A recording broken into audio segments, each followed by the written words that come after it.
The cemetery is a solemn and sacred place for our beloved who have left us in this world. It would be their last resting place where they could finally find peace. But what if,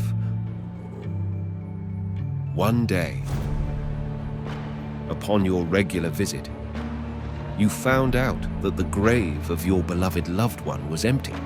This is the story of a man whose obsession with the dead turned into a disturbing act.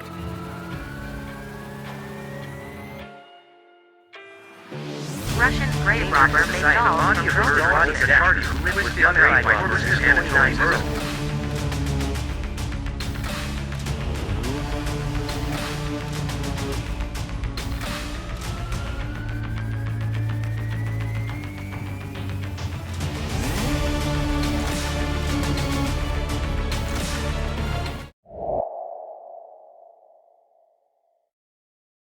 Anatoly Moskvin was born on September 1st, 1966, in Gorky, now known as Nizhny Novgorod, Russia.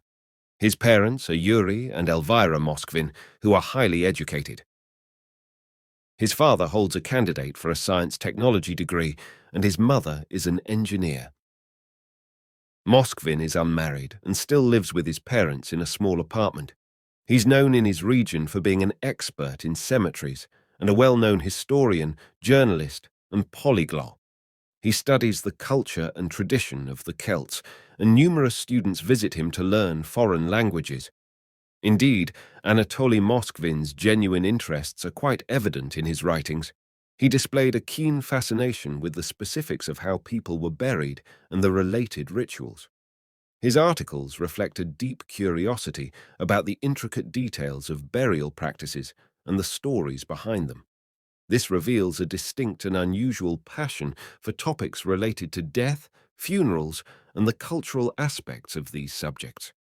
He took detailed notes on each one and delved into the histories of those buried there. The hands-on historian claimed to have walked up to 20 miles per day, sometimes sleeping on hay bales and drinking rainwater from puddles. During his younger age, he was shy and timid, which is why he was always the subject of bullying by his classmates. In a report by the Moscow Times, they mentioned that Anatoly Moskvin published an article on necrology and explained his interest in the life of the dead. When he was just 12, he came across a funeral procession whose participants forced him to kiss the face of an 11-year-old deceased girl. An adult pushed my face down to the waxy forehead in an embroidered cap, and there was nothing I could do but kiss her as ordered, Moskvin wrote on necrology. And he added later, he grew interested in the occult. In a 2007 interview with the newspaper Nizhegorodsky Raboshi, Moskvin said he had begun wandering through cemeteries when he was in the 7th grade. "I don't think anyone in the city knows them better than I do," he said.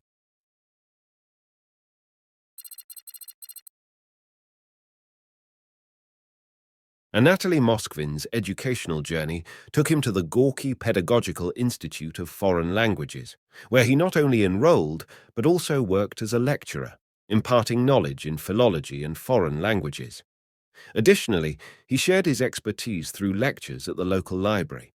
His thirst for knowledge led him to graduate studies at Moscow State University, MSU, where he completed his dissertation in the Department of Germanic and Celtic Philology under the guidance of I.A. Yershova. Moskvin extended his passion for Celtic studies to Nizhny Novgorod Linguistic University, where he taught this fascinating subject. His linguistic prowess was impressive, mastering 13 languages, which he displayed through tutoring and coursework assistance.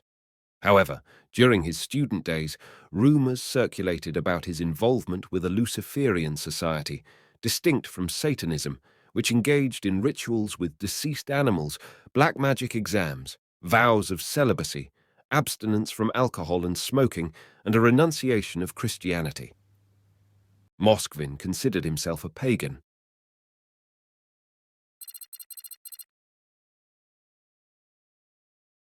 In terms of his career, Moskvin's path was multifaceted. He worked as a translator for military intelligence in the Red Army during Soviet times, and later he penned several history books. From 2006 to 2010, he contributed essays, both historical and regional, as a freelance correspondent for the newspaper Nizhny Novgorod Worker, earning a reputation for his brilliant publications. Between 2008 and 2010, Anatoly Yuryevich conducted extensive research on local cemeteries and documented their history in articles. His work not only had a significant impact, but also led to invitations to deliver engaging lectures at various organizations. He even assisted people in locating the graves of their relatives. An intriguing facet of Moskvin's life was his aspiration to publish a book titled Nizhny Novgorod Necropolis. He shared remarkable statistics, including his visits to 750 cemeteries, transcription of around 900 epitaphs from tombstones, and the creation of an extensive card catalogue featuring 10,000 graves. In 2010, he founded the newspaper Necrolog NN, with lawyer A. Yesin serving as the chief editor. Moskvin contributed numerous cemetery essays to the publication without receiving any financial compensation. In 2011, he continued to enrich the local history landscape by publishing articles in the newspaper Nizhegorodskie Novosti and remained actively involved in lecturing and helping families locate their loved ones' graves.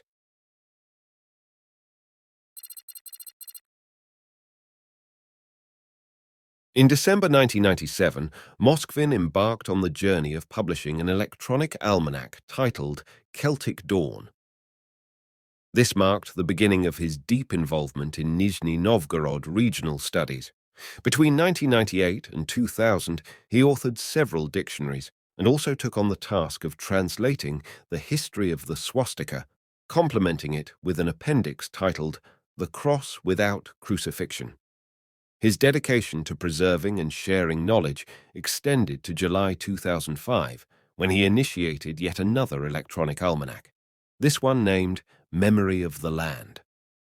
Moskvin further enriched his body of work by posting a documentary series showcasing his travels and discoveries, aptly titled Great Walks Around Cemeteries and What the Dead Said. These documentaries found their home in a weekly newspaper, continuing to inspire and educate readers.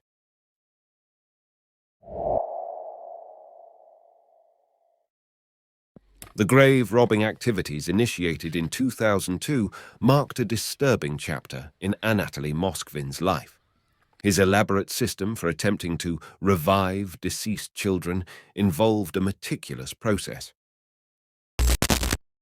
He would select a freshly buried girl's grave, believing he could establish a connection with the departed soul.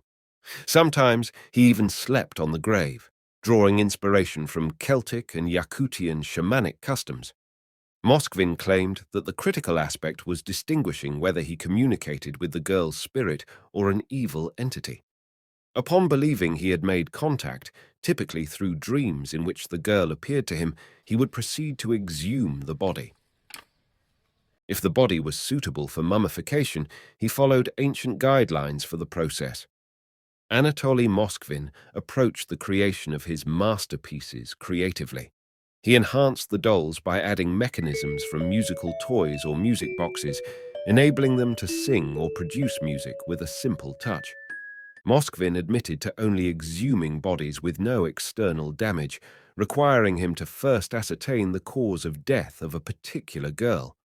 His disturbing actions continued as he applied lipstick and makeup to their faces, hosted tea parties for the dolls, sang children's songs, and played cartoons on his computer. Shockingly, he even marked the birthdays of each of his deceased victims in his bedroom. Mummification was an essential step in his process. As reported on RT News, he would dry the bodies, wrap their limbs in cloth strips, or stuff them with padding. Some received wax masks adorned with nail polish on their faces. He dressed them in brightly colored children's clothes and wigs, and some contained music boxes inside their rib cages. The process included extracting internal organs, treating bodies with salt and soda, and then drying them in a secluded forest location with small bags of salt attached. This resulted in bodies resembling mummies. Moskvin went to great lengths to meticulously restore the graves to conceal any signs of the bodies being missing, ensuring that no one suspected their disappearance. It's important to note that these actions are not only gruesome, but also illegal, representing a severe violation of the sanctity of burial sites and the dignity of the deceased.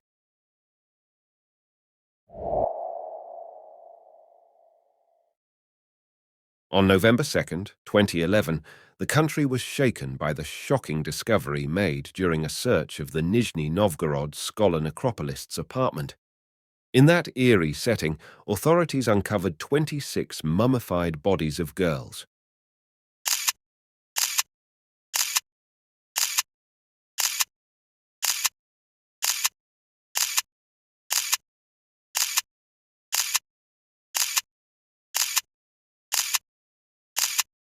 Details surrounding his arrest vary among sources.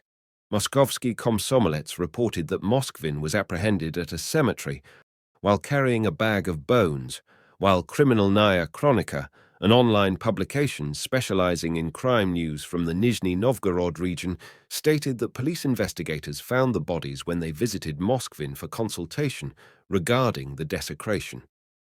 The manner in which Moskvin treated the bodies was chillingly reminiscent of Hollywood horror films. He dressed them in ball gowns and adorned their faces with masks.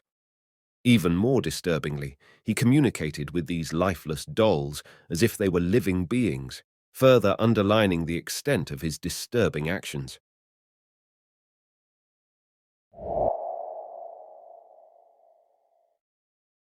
The first of the 26 young corpses that Anatoly Moskvin mummified was Olga Charova.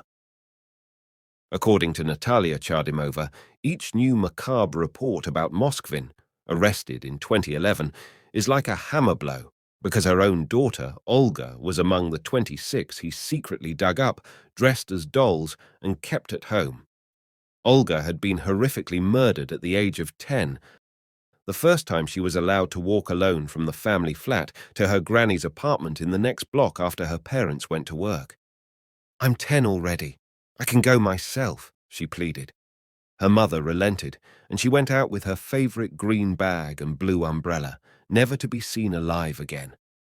Unseen, a drug addict waiting in the lobby of her block had forced her back up to the top floor and robbed her of her earrings, and because she tried to escape, cracked her over the head with a metal bar. Despite searches for her body, Olga's remains with the umbrella and bag were not found for 5 months, wedged behind pipes in the block's attic. We buried her on October 2nd, 2002. I could never imagine that almost exactly 10 years later, on October 5th, 2012, I would open her grave with the police and find her remains had vanished. Her coffin was empty, with a hole at the top from which he had pulled the remains. You can't begin to imagine it, that somebody would touch the grave of your child, the most holy place in this world for you. We had been visiting the grave of our child for 9 years, and we had no idea it was empty. Instead, she was in this beast's apartment. In May 7th, 2003, Natalia and her husband, Igor, started painting a small metal fence they had erected around the grave. The next day, they came back to finish and felt someone had been there. A wreath had been moved, and a torment began, lasting 9 years.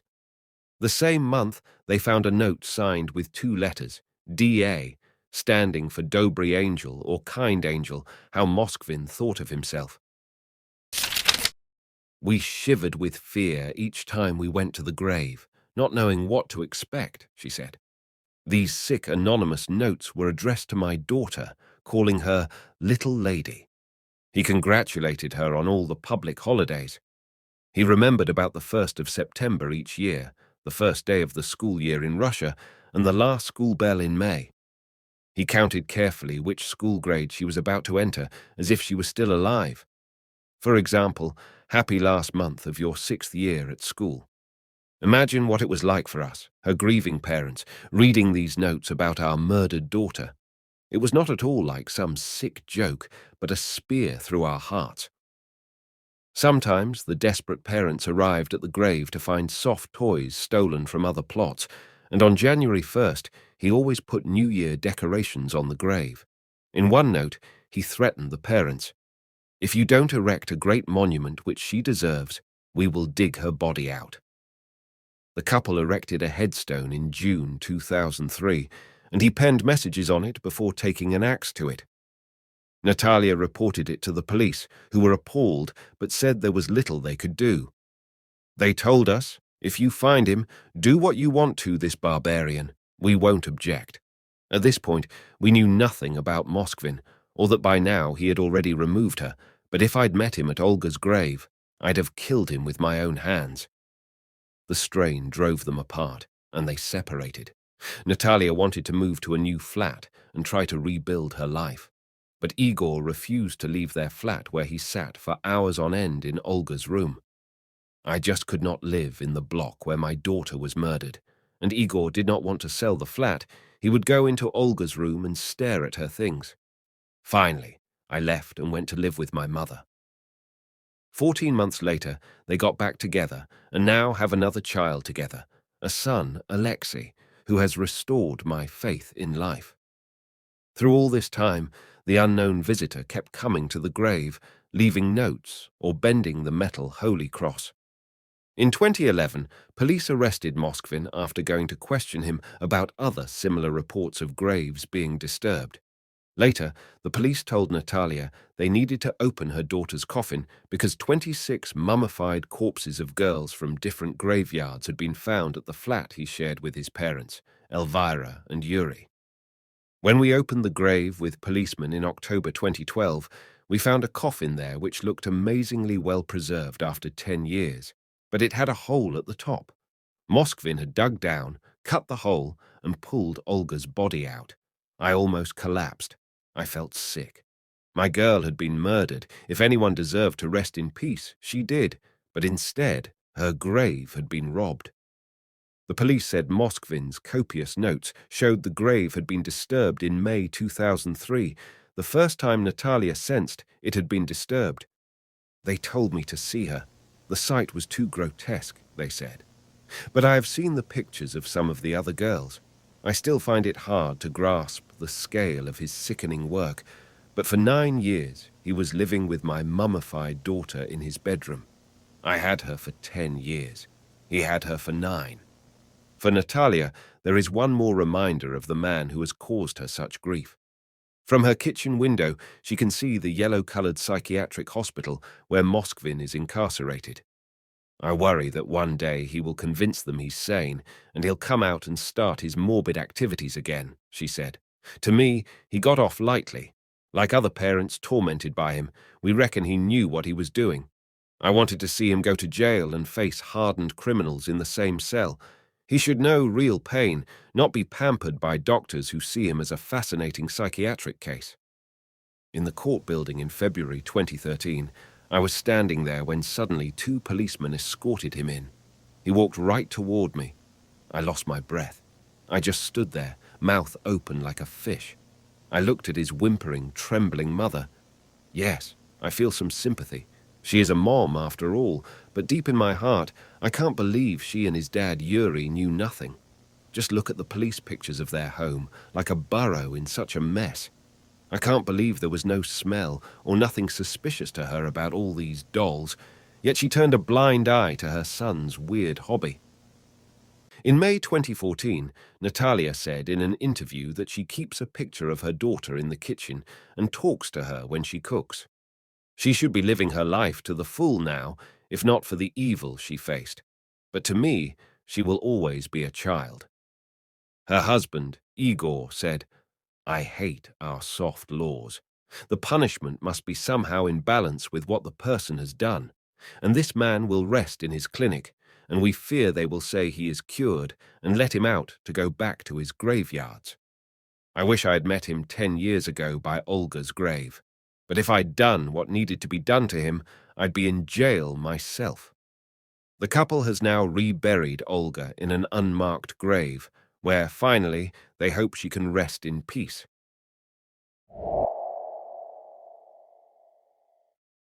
Moskvin has stated that he felt great sympathy for the dead children and believed that they could be brought back to life through either science or black magic. He enclosed the remains in the dolls in an attempt to provide them with functional bodies that could be used when he eventually discovered a way to bring them back to life. He felt that their physical remains were too decayed and unsightly for them to feel comfortable or happy. Moskvin explained his actions rather simply. He had always dreamed of having a child, but he didn't know how to have children of his own, and he couldn't legally adopt them. During the trial, Moskvin gave detectives conflicting explanations for his actions. He initially claimed that he was lonely and wanted to communicate with the girls, but later stated that he had tried to find ways to resurrect them. He also expressed a desire to become a mummification expert.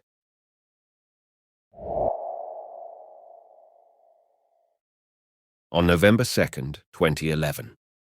According to the investigation, the bodies were taken from graves in various cemeteries, including Novoye Striginskoye, Novo-Sormovskoye, Mariina Rosha, Rumyantsevo, Nizhgorodskoye in the Kstovsky district of the Nizhny Novgorod region, as well as the Kuzminskoye cemetery in Moscow and the southern Dolgoprudny cemetery. Moskvin was charged under Article 244 of the Russian Criminal Code for desecration of graves and corpses.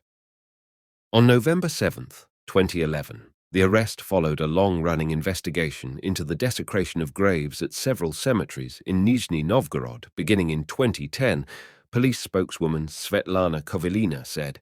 She did not explain how they tracked him down.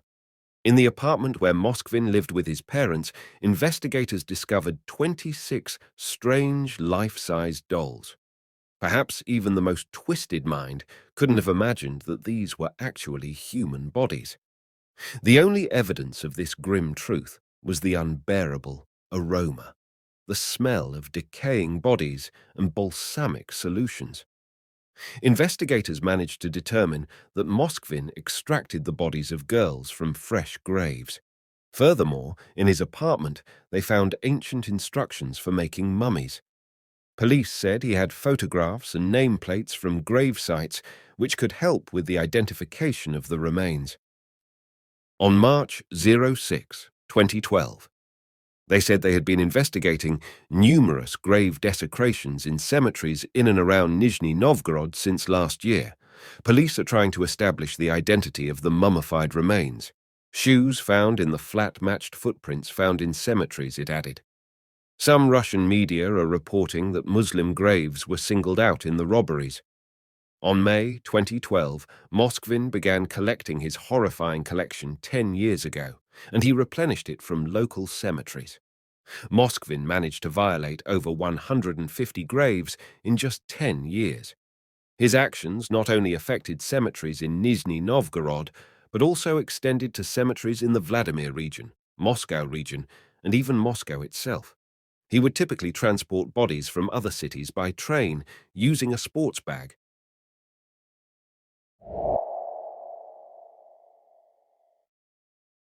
On May 2012. Indeed, Moskvin faced charges of desecration of burial sites and desecration of the bodies of the deceased. His actions were considered a serious violation of the law, leading to his arrest and subsequent psychiatric evaluation. Not only did the necropolist limit himself to body thefts, but he is also allegedly accused of desecrating several Muslim cemeteries.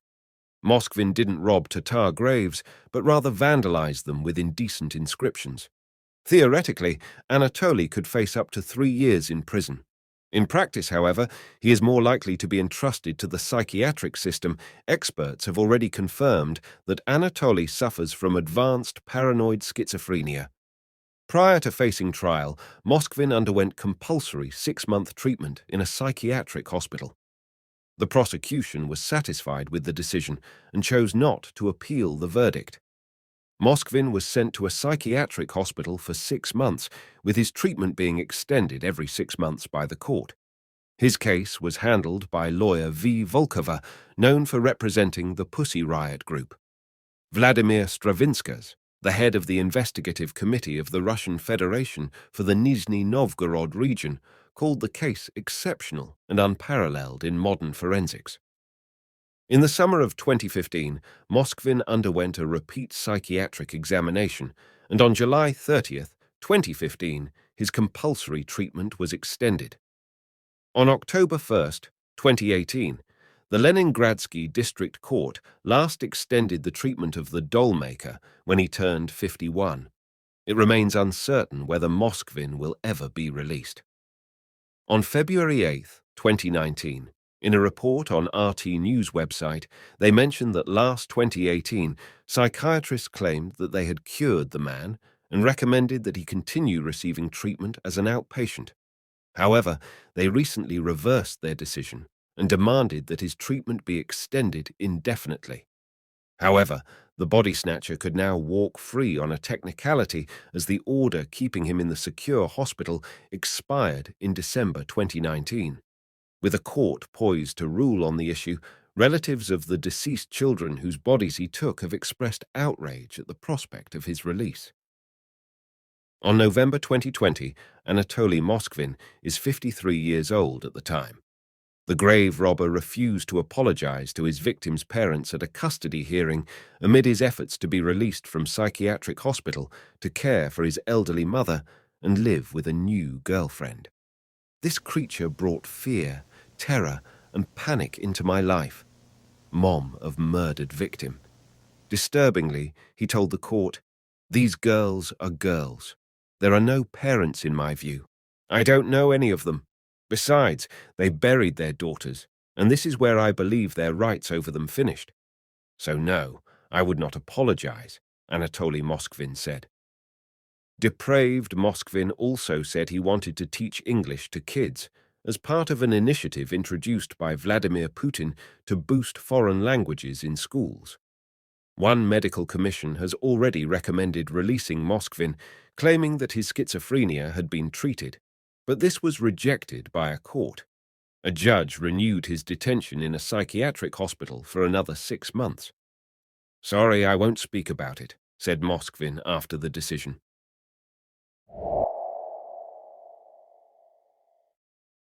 Traumatic childhood event. Moskvin's traumatic childhood event involving a deceased girl's burial may have played a role in shaping his fascination with death and burial rituals. It could have had a lasting impact on his psyche. Mental health. Moskvin's actions strongly suggest underlying mental health problems, which may have been present from an early age and worsened over time. His diagnosis of paranoid schizophrenia is significant in this context. Delusion and fantasy.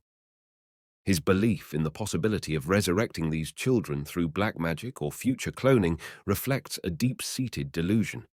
Delusions can be a symptom of severe mental illness.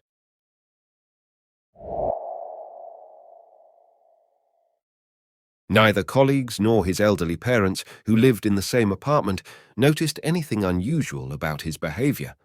Moskvin's mother told police after he was arrested, "We saw these dolls, but we did not suspect there were dead bodies inside. We thought it was his hobby." Prosecutor Konstantin Zhilyakov said, "All of us involved in this criminal case agreed that it is one of the most shocking we ever came across. You could never imagine such an investigation, but it was deeply emotional at the same time.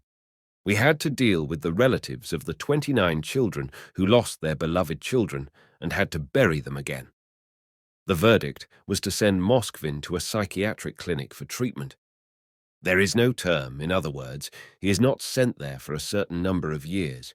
He will stay there until he is cured, or forever.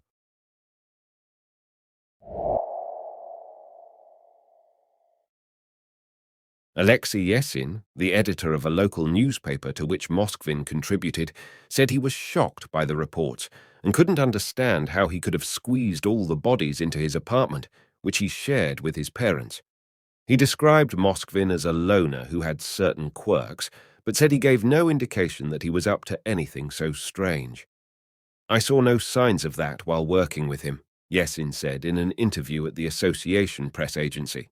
In a report in a Russian article, it was stated that one of the victims' fathers said that Moskvin treated the deceased better than they did. On September 4, 2021, a NNRU correspondent interviewed a former student of the Dollmaker. An interview with one of Moskvin's former students revealed that he seemed like an ordinary person, leading a healthy lifestyle and displaying no signs of mental illness.